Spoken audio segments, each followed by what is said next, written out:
छठ बरतिया माई हम कहरी छठ बरतिया मैया रजिया सुनती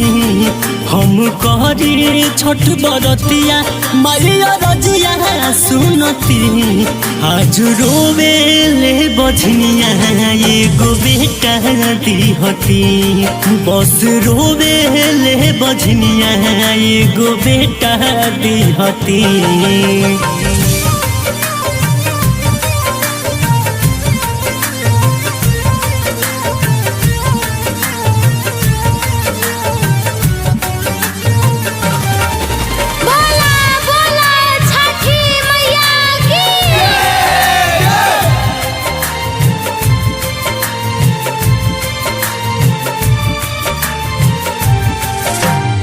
निर्धन के आन धन कोढ़िया के काया हमरो ऊपर मैया कई दे तू दया।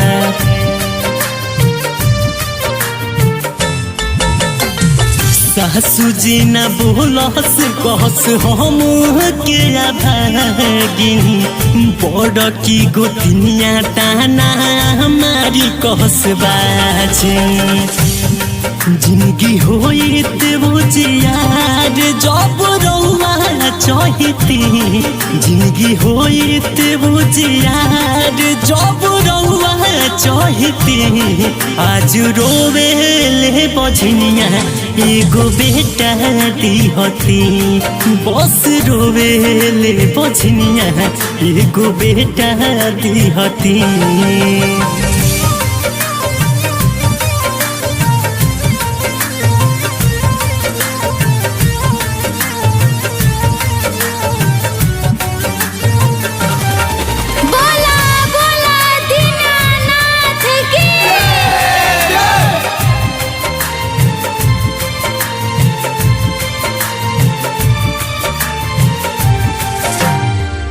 आचारा पसारी तुहसे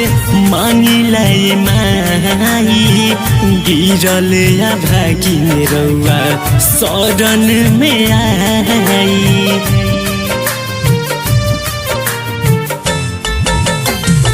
दिलवा में श्रद्धा बाटे मम्मी कहती